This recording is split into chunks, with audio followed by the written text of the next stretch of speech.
This podcast is sponsored by ebookit.com, self-publishing solutions for the independent author and small press. Visit us today at ebookit.com. Welcome to the Toastmasters podcast, the official podcast of Toastmasters International. Hello, everybody. This is Greg Gazin. And I'm Ryan Levesque. Ryan, one of the regular monthly sections of the Toastmaster magazine is a member profile, where we get to know more about some of the incredible and almost seemingly impossible journeys and accomplishments of some of our members. Today, we'll be meeting a member profiled in the September 2023 issue. Ryan, who are we meeting today? Our guest today is Kelly Kaur, a Toastmaster for 15 years. Kelly grew up in Singapore. Today, she lives in Calgary, Alberta, Canada, where she teaches English at Mount Royal University. Kelly is a published author and poet. She recently curated an anthology of African art and writing for the International Human Rights Art Festival in New York City. Some of her works are on the Lunar Codex project. This is absolutely amazing. They're scheduled to launch to the moon. Her artwork is going to the moon in January, with more scheduled to launch in November 2024. Can't wait to hear more about that. Kelly was nominated for the top 25 Canadian Immigrant Awards given by Canadian Immigrant Magazine. Her first novel, Letters to Singapore, was published in May 2022, and her children's book, Howdy, I'm Harnam Singh Hari, about the first Sikh pioneer in Calgary, will be published in spring of 2024. Kelly Kaur, welcome to the Toastmasters podcast. Hello, Greg. Hello, Ryan. I am happy, ecstatic to be here. Thank you. Kelly, something I did not share in the opening that is part of your story and part of the member profile is that you became hooked on speech competitions. I'd love to just hear a little bit about that. What was the initial appeal of speech competitions for you? Absolutely. When I came to Calgary many years ago, I came from Singapore. Many people will be surprised to know that I did not speak up in class or say much. I just felt different. I just thought I didn't speak like a Canadian. So I kept silent. And then finally, when I joined Toastmasters and I saw and heard these incredible speeches, I couldn't believe it. I'm like, these people are taking the opportunity to say something and to speak up. Maybe I can as well. Then I started taking part in contests, first just for fun. They would say, we need people, put your hands up. And I did it just for the heck of it. And after a few times, when I won once or twice, I realized maybe there is potential. I did not need to be so silent all these years. I have a voice that should be heard for myself and then for others to also know that they can sound different. They don't have to sound like one type of stereotype that I had in my mind. I was lucky enough that I would win some of the contests. I lost many of them, and that encouraged me to come back. And when I won them, it felt wonderful. It was so validating that I could have a voice to hear, to be heard, and that my stories were valid as well in the avenue and place where people would come with stories from all over the world. A Singapore Canadian girl could also talk about her stories and be acknowledged on stage. So I became an addict. And Kelly's too modest to say it, Greg, but you and I know that she actually made it all the way to the semifinals in 2017 of the International Speech Contest in Vancouver. Yes, I remember that. Absolutely. That was a wonderful, unforgettable day. When I took part in that contest, I was at the end of my patience, so to speak, saying, when do I stop? Should I stop? And my wonderful daughter, Tegan, who was 18 at that point, she said to me, why don't you just take part and deliver your message and be in the moment and enjoy yourself instead of wanting to win all the time? So I looked at her and I said, oh, thank you, Deepak Chopra. I mean, why did I think of that? And she says, when you go on stage, I want you to look at me and I'm going to give you the thumbs up and I'm going to smile at you and I'm going to be so proud of you. And of course, I did all those things. And at the end, when they called my name out, I remember that feeling of looking at her and she said, I knew it. You did it, Mom. And that was just the most wonderful moment in my Toastmasters experience. Kelly, it sounds like your daughter is the English teacher, but you're in fact an English teacher. You've got a master's degree, you're an accomplished author, and you have this elaborate vocabulary. Yet something that's interesting that came out in the article, and also I think it was also in an interview that I listened that you were in, there's this one word that has had this powerful impact on you earlier in your life and then again within Toastmasters, and that word is no. Simple, the word no. Tell us a little bit about that. Yes, my father hates that word. He's 90 years old now, and he said to me, I don't know why you are so stubborn. And I said, perhaps because I'm like you. And when I was a young girl growing up in Singapore, in the tradition that I grew up in, arranged marriages were the expected norm. So I saw my sister get married at 22. Of course, my mother had an arranged marriage at 16, my grandmother at 14, and all my cousins. And I knew there was no way out. So I didn't pay much attention to school and just meandered along thinking, my turn next. And then when it happened, when the proposals started coming in when I was only 16, I decided that I had to say something. And it's ironic because I got the courage as well from reading books. And I remember Enid Blyton and George. She was a stubborn little girl in that stories. And she would say no a lot, and many of the other books I read as well. And I thought, if I say no, the worst thing that could happen is my father would kill me, right? Maybe not. So when I said the word, he was horrified because no one else had said the word to him or dared to stand up to him. So I think he was half shocked and half impressed. And by saying no, I said no to arranged marriage. I said no to staying in Singapore. I said no to not getting an education. And of course, it's my favorite word now. And I find that it's an empowering word because it gives me the power to be who I need to be and who I want to be. And that's why I love this small little word, NO. And yet you also said yes several times in your journey. And as we talked about, one thing you said yes to was competing in speech contests, but you also said yes to this dream of becoming a fiction writer, which you have now realized. There was something in your member profile that really caught my attention. It said that you credit your speeches with helping you realize that dream of becoming a fiction writer. I'd love for you to share for us, how did those two things connect? 100%.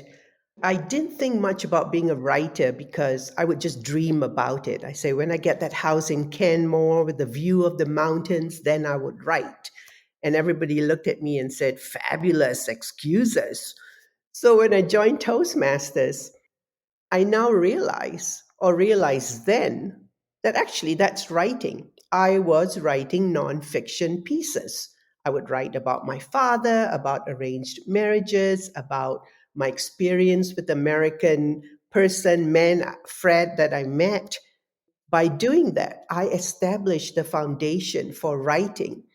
When I was accepted into this writing program for immigrant women, I used my Toastmasters as that credibility factor, and they were impressed.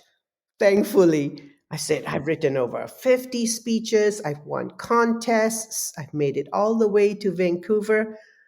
I was accepted, one of 4 people accepted into the program, and they found an amazing mentor for me and said, this woman can write. And I went home and I looked at my daughter and I said, now what the heck am I supposed to do? I've written speeches. Now I'm supposed to write something. And I had to find a bridge to get me from speeches to writing the novel. And luckily, I managed to do that successfully. Wow. Now, it's as if this isn't amazing enough. One of your pieces of writing is finding itself in a time capsule that will be traveling to outer space. Can you please tell us about that? Yes, it's an amazing, wonderful opportunity. It's one of my poems, A Singaporean's Love Affair. It's about an immigrant who comes to Canada and writes about, what every Singaporean does and talks about food. So by using that, I talked about homesickness and familiarity and how we feel when we go to different lands and places. So that poem was published in one of the online magazines. Dr. Peralta, who curates and is in charge of the Lunar Codex, saw the poem and agreed that he would include it. Now it's wonderful because he recognized the food and the different types of dishes I was mentioning, and he could understand the immigrant loneliness and experience. And also, he was selecting works from all over the world. So I had the opportunity to represent Singapore and Canada and have my wonderful immigrant homesickness food Singapore poem included as well. Mm. Obviously, you're a master of words, and in fact, in the article, and it's I think it's the pull quote that I was just staring at. And you said, Toastmasters is a bold, big, beautiful bridge for me. It gave me the literal, symbolic, and metaphorical voice to be heard. There's so much embedded in those few words and that pair of triads. Can you unpack it for us? Absolutely. So when I talked about coming to Calgary as a new student many, many years ago, I was afraid. I talked about how I tried to fit in. Then when I got into Toastmasters and started speaking and enjoying who I was, I wasn't going to change my accent. It is who I am. I wasn't going to change my word choice. I have that Singaporeanness and Canadianness that makes me unique for me. So I decided to embrace both. And I decided that obviously my stories were not the Canadian stories of growing up in the prairies. It was about Singapore and being a newcomer and then establishing myself. So then the bridge got stronger and firmer for me. And I realized that my stories have value because there are many others like me who are wondering, do I sound different? Do I have a right to share my stories? Do people care about arranged marriages, about mother in laws, about being lonely, alone on Christmas Day in Canada because you don't celebrate Christmas? By doing that for me and me listening to other people's stories, I realized the beauty of our stories and our voices. When I was in Vancouver listening to stories from all over the world, the bridge just got longer, more elaborate, more interesting, and more exciting. Every story had something that connected all of us as human beings: love, loss, joy, pain, sorrow. And then that became the important element of that bridge, that we were not different. We were just bridging our differences through our stories and through Toastmasters and through these speeches. And then, that gave me more confidence and more excitement to simply continue. Wow. Greg and I were chatting before the interview as we were doing some prep, and we both were commenting on how all of the quotes from you in this article are like the one Greg just read, so beautiful and so packed with meaning. And it didn't hit me until this conversation that, oh, of course, that's because she's a poet. And that's what you're doing. I mean, far be it from me to lecture you on poetry, Kelly, but I think one of the things that poetry does is it packs so much feeling, experience into few words and makes it come alive. So it's just a joy. As Greg was saying to me, he said I would love to read her fiction, and I totally agree. Just Reading sentences from you is a joy. I can't imagine diving into a larger work. Thank you. And what is significant or interesting about that is I did not pursue the poetry, the fiction, the nonfiction. Luckily, I did so in my Toastmasters speeches. During COVID were my bountiful years. I did so much. Within 2020 to 2023, I had over 70 to 100 poems, stories, nonfiction published around the world. I don't know why I waited so long, but again, it comes from that lack of confidence, that questioning, the wondering. So I really, really appreciate hearing the encouragement that you gave me. And I think after this, maybe I should write another one because it's something that you have to keep doing if it sparks joy. And sometimes I step back because you have that questioning, is my speech for Toastmasters good enough? Am I going to win? Will my poem be accepted? Is my story relevant?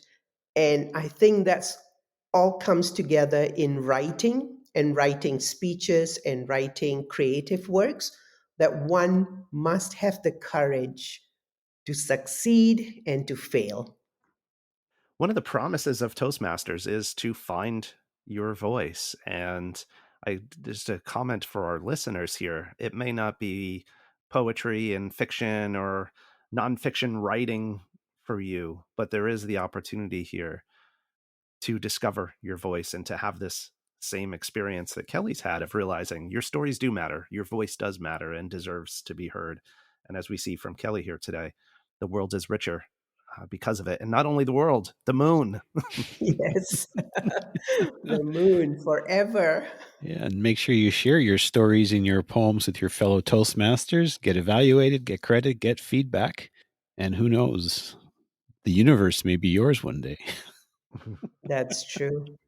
I think you have to try and never give up. And every time you get rejected, it means the next time you have an opportunity to be accepted. It's a 50-50 chance, so why not take it?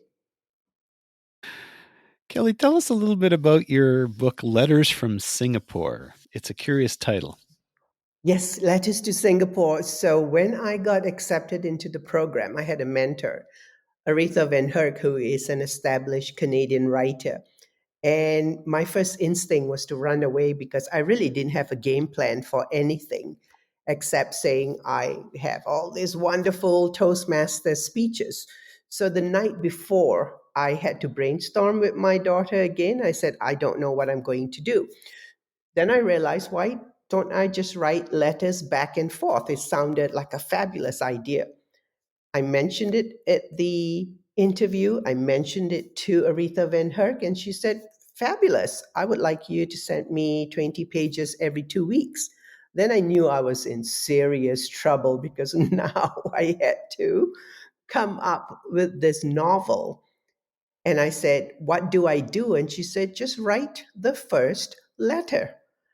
And I did that.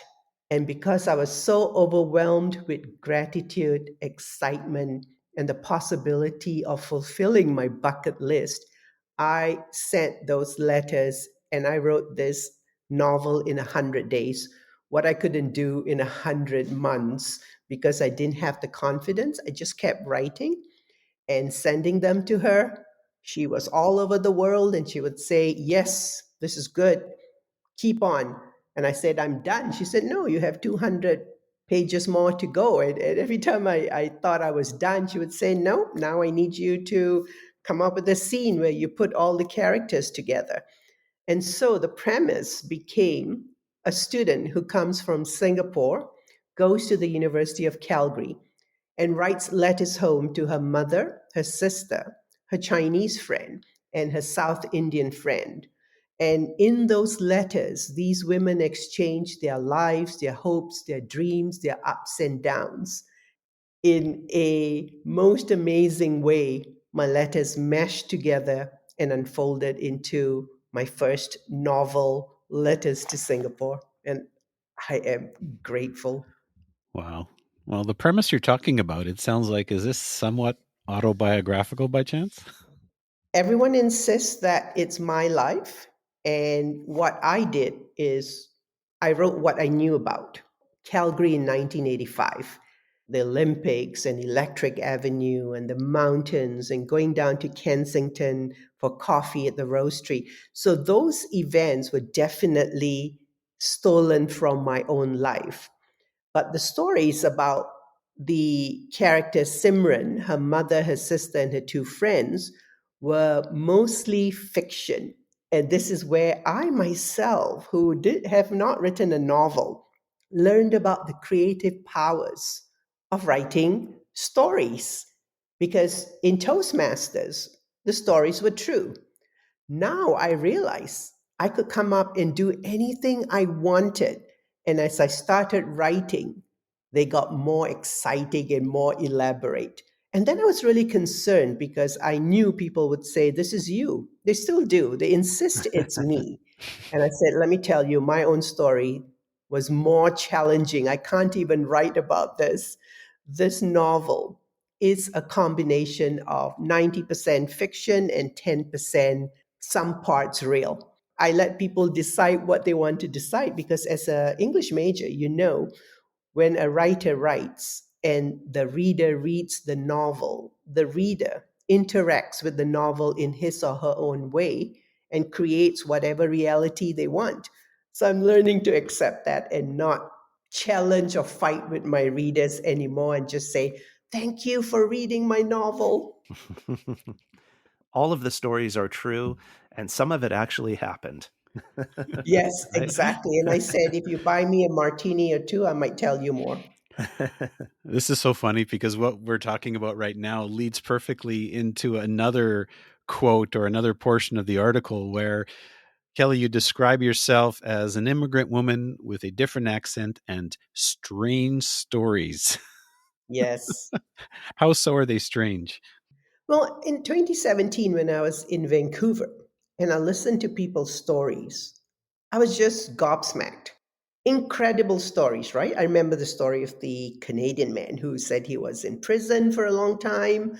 And then you have, as you say, the grandmother stories.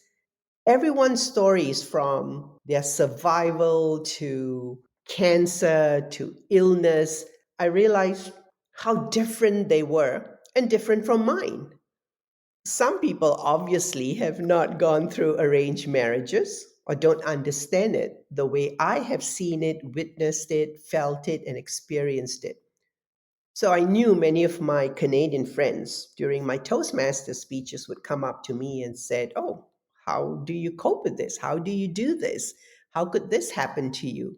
And I thought, okay, I do have strange stories because I'm exploring the concept of freedom, which in the East, in some parts, and in my family, was not the topic that was available to me. And then when I came to Canada, you could do whatever you want and nobody would question you. The strange stories evolved from the idea of freedom, independence, and moving out of the space you were brought up in and born and coming to a new place. So, very different from, let's say, my Calgary friends whose stories were about being free and making their choices. So that's why I call them strange stories because I always chuckle when people say, "What do you mean you couldn't make your own choices? You couldn't choose what you want? Why can't you just do it?" And I said, "Well, you got to wait for my next speech." Well, Kelly, it's interesting because you seem so confident today, the way that you speak and express yourself. And yet, as the quote from Greg alluded to, and you say more explicitly in the article, you were worried that you would not fit in today. Do you still feel that way? Do you still feel like you're not sure you fit in, or have you, to use one of your metaphors, crossed that bridge? Absolutely not. I just walk up and down that bridge, remembering all my table topics experience, and I use them all the time. And in using them, even now when I'm talking to you, I'm using gestures and voice. They all just come back to me from all that sessions that I attended and the meetings. So they've become part and parcel of my life. And they've improved my teaching. When I teach now, I stop and I look at students and I look them in the eye and I nod at them. When I meet strangers, I know how to ask questions. And during my Letters to Singapore launch, I even went all the way to Bali to launch my book. I was able to handle all those questions and online interviews on CBC with the practice of my table topics experience. Intro, body, conclusion, wait, listen. And I was so grateful that it was second nature to me and for me. That has made a difference in my life. So I'm able to establish my confidence and to speak and say anything I want. And sometimes people say, do you know everyone in Calgary? I'm like, no, I just like talking to people. And they go, okay. And you almost didn't make it into Toastmasters. Apparently, it had something to do with food, I heard. Yes. My friend Deborah came over and she said, let's go. And I said, no, I really don't want to go. I'm a university lecturer. What is there to learn? I talk all the time. And she said, it's free food. And I said, see you at 7. So I'm grateful that she dragged me out to that wonderful first meeting. Oh, and having had that experience, what one thing might stand out to say, this is what I really learned from Toastmasters? This is one of my biggest takeaways. The biggest takeaway for me for being in Toastmasters is that it gave me a voice. I always mention how many of us stay silent or are afraid to speak up or do not have the confidence to articulate who we are or what we want to say. And I feel now, as someone who is better able to express myself, that once I speak up and I know what to say and how to say it, I come alive, right? I take that dimension inside of me and I can stand up for who I am, for what I am, and what I believe in. And Toastmasters has given me this permission, authority, experience to say, hey, I've got something to say, and you're going to listen to me and hear me, and I want to listen to you and hear you as well. So that is very powerful. When a person speaks up, that's what Toastmasters can give you, and it certainly gave me power of voice. Wow. How elegantly said, Kelly. If you found this episode somewhat out of this world, as I have, folks, I encourage you to share this episode with your friends and family and also fellow Toastmasters. You can find the Toastmasters podcast at toastmasterspodcast.com, toastmasters.org, Google, Apple, Spotify, and anywhere you find your podcasts. Ryan? And Kelly, before we let you get on with your day, I'd love to ask, what is the best place for listeners to learn more about you, find your works, your books? Do you have a hub online that you can direct people to? Definitely. So people can find me on LinkedIn and also on my website, www.kellykaur.com. I teach at Mount Royal University. They can also find me through that medium as well. That's Kaur, Kaur, and we'll make sure that we put all links in the show notes. Kelly Kaur, thank you so much for coming on the show. It's been a real pleasure to hear your story and hear you tell it in your own words, in your own voice. It is a powerful voice. So thanks for sharing it. Thank you very much for letting me speak, share, connect. And I have to say, besides this wonderful voice, Toastmasters has the most incredible people on earth, and many of them are my friends, and I'm so grateful for that.